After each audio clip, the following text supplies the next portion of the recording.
Bonjour, j'espère que vous allez très bien. Parler avec le juste ton. Qu'est-ce que ça veut dire, parler avec le juste ton?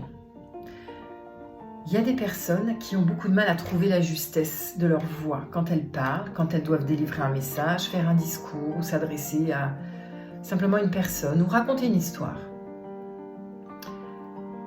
C'est un petit peu comme si vous alliez faire une recette de cuisine. Il y a celui qui va suivre la recette à la ligne, qui va ajouter les ingrédients, qui va tourner, qui va mettre dans un plat, qui va mettre au four, qui va sortir du four au bout du temps de cuisson préconisé, et le gâteau aura le goût du gâteau de la recette de la cuisine. Et puis il y a l'autre qui va faire sa recette et qui va toujours faire une façon différente, je ne sais pas laquelle, on ne sait pas comment, il va rajouter ou enlever ou faire à sa façon, et le gâteau aura un goût toujours différent. C'est exactement la même chose. Quelle énergie je vais mettre dans ma recette de cuisine? Quelle énergie je vais mettre dans mon discours, dans mon message, derrière les mots?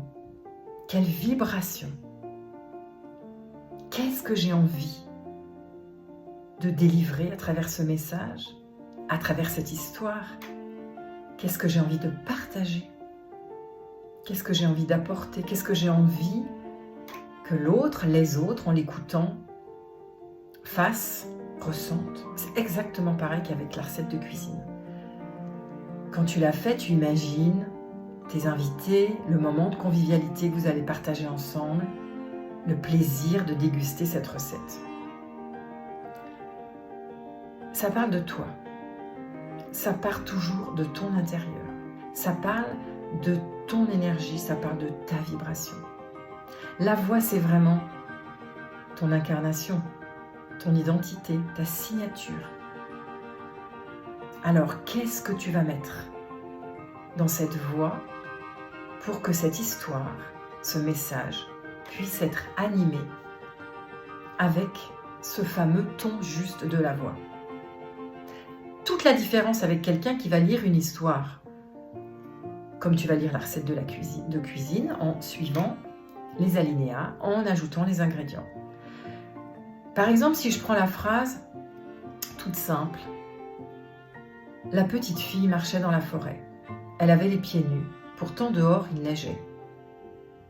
Je lis les ingrédients les uns à la suite des autres. Si je mets la vibration, l'intention, je pars de l'intérieur, je la connecte à mon cœur, à ma fréquence vibratoire.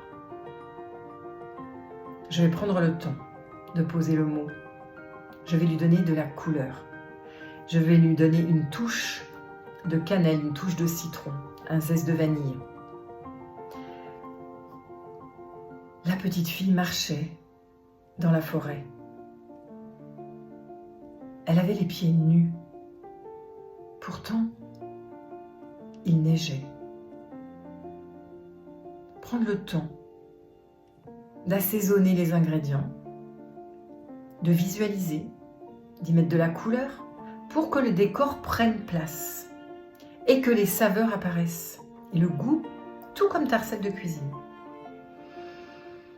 Tout est énergie. Si tu veux que ta voix sonne juste lorsque tu racontes une histoire ou que tu délivres un message, pense à chaque mot, en conscience. Et puis la qualité de ta présence, la qualité de ton silence. Les deux vont en général de pair. Ton silence, il est à la hauteur de ta présence. Il est aussi puissant que la qualité de ta présence. Alors comment travailler sa présence? Ça, c'est un autre sujet. Mais c'est être bien avec soi, être dans sa complétude, dans ce que je suis, ici et maintenant, tout ce que je suis. Cet être avec son énergie, son expérience, sa conscience du moment. Et je vais juste offrir cet instant en connexion avec celui, celle qui sont en face de moi. C'est simplement ça, tout simplement ça. Revenir à l'intérieur, y mettre la couleur, le petit zeste de citron et le plaisir que je vais avoir à le partager. Je vous souhaite une bonne journée. À bientôt.